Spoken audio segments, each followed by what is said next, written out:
My sister was sleeping with my husband, and when I found out, she had the nerve to demand that I move out with my 2 kids. I agreed, saying fine, but the kids stay. When she realized the real reason why, she rushed out of my house, bawling her eyes out. I'm not sure how to start or explain this, but recently something happened with my husband that has left me feeling hurt, embarrassed, and confused. It's been weighing heavily on my mind, and I haven't been able to bring myself to talk to anyone about it yet. For some context, my husband, Ken, is 7 years older than me. We met when I was 21 years old and at a really low point in my life. My ex used to be abusive and manipulative. So when I met Ken after my breakup, I found him to be different, or so I thought. He was the perfect boyfriend to me and was the complete opposite of my ex. He would plan all our dates, was a good listener, and knew what he wanted in his life. He told me very clearly that he was looking to date someone who he could eventually get married to. Since he was older than me, I was not sure if I should continue to date him as I was not sure about marriage. But as we continued to date, I slowly kept falling in love with him.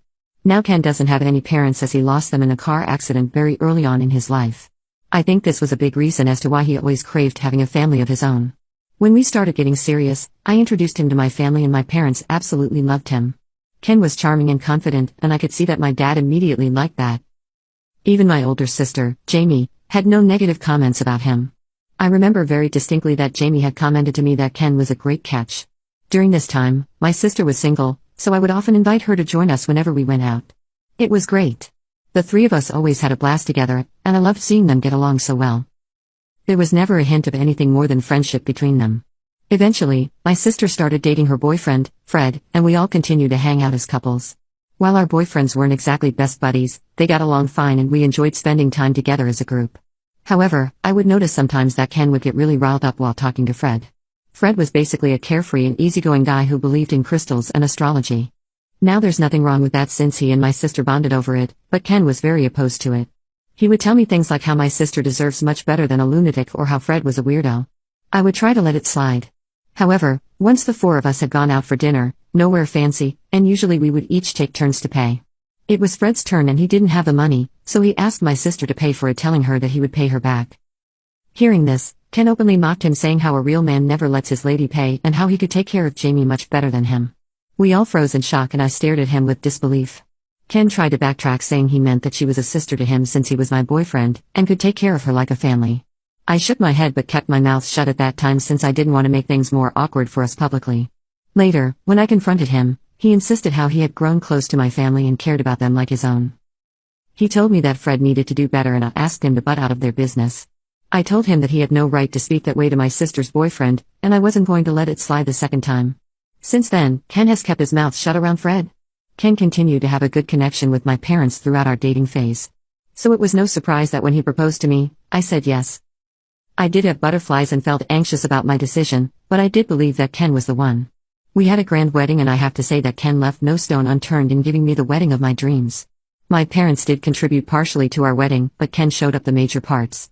All my friends and cousins were really envious of my wedding and told me how lucky I was to have found an older guy who had his shit together. Throughout all my wedding planning, my mom and Jamie were very much involved in making sure that everything went to plan. We went on a honeymoon to Hawaii, which was a place I had always wanted to visit one day. Ken and I had a wonderful time and everything seemed to be going smoothly for us. The trouble only happened after we came back home. Ken was at work and I was working from home. I work as a graphic designer for a foreign company, so I have the luxury of working remotely from anywhere. There was a knock on my door and I thought that maybe it was the delivery man. I opened it up to see a pregnant woman standing on my doorstep. She told me she was looking for Ken. I told her he wasn't at home at the moment, but I would be happy to take a message for her. She looked at me intently, biting her lips nervously. I could feel like something was wrong. So I asked her if she was okay. The woman started to cry and asked if she could come in. I was a bit apprehensive, but she genuinely looked pregnant and I didn't want to be cruel. I let her in and gave her a glass of water. Once the woman had calmed down, she asked if I was married to Ken and I nodded. She then went on to tell me that she had no idea about this when she slept with Ken 4 months back. My stomach dropped as I stared at her and feel the ground beneath me shaking. She told me she is pregnant and doesn't know what to do since she doesn't want children. She told me how she wanted to abort but didn't have the courage to do so.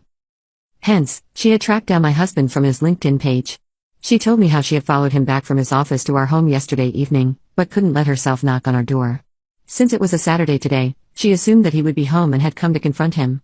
Unfortunately for me, my husband was working, hence, I was the one who opened the door to her. My heart felt like it dropped into my stomach. I couldn't process what I had just heard. The man I was married to, the man I had supported through thick and thin, had betrayed me. I rushed to the bathroom trying to make sense of it all. How could someone I thought was sweet and kind do something so awful? I had been nothing but supportive and loyal throughout our entire relationship. It felt like a punch to the gut. I started to hyperventilate, and everything felt like a bad dream. The woman kept crying and pleading with me to calm down, and I felt sorry for both her and me to be in this predicament. I called my husband and told him that he needed to come home immediately. I don't know whether it was the way my voice was shaking, but he did leave work in the middle of the day to drive back home. When he entered the house, his eyes fell on me sitting with the woman. Immediately, I saw his face drain color.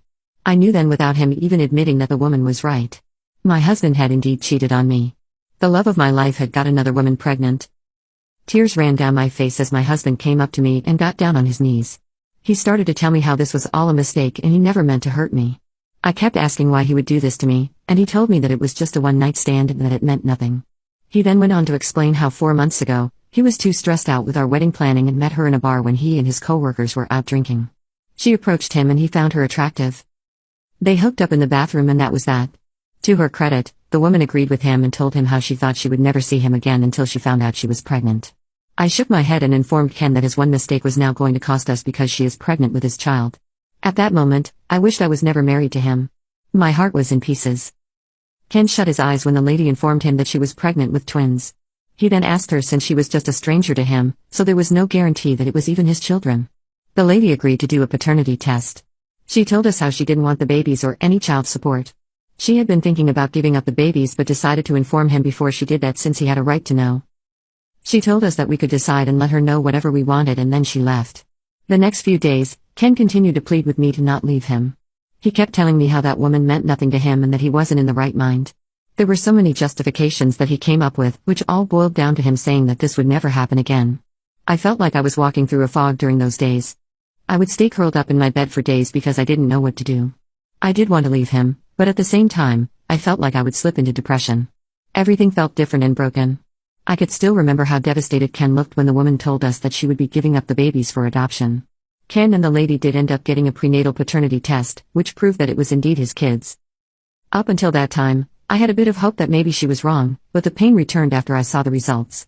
Ken sat me down and informed me that he had always wanted to be a father and how this should be a blessing for both of us. I looked at him pissed as he continued to explain how we should think about adopting the babies from the woman. Hearing this, I started yelling at him, asking him if he had in fact gone crazy. I told him that there was no way that he was going to suggest something so ridiculous to me.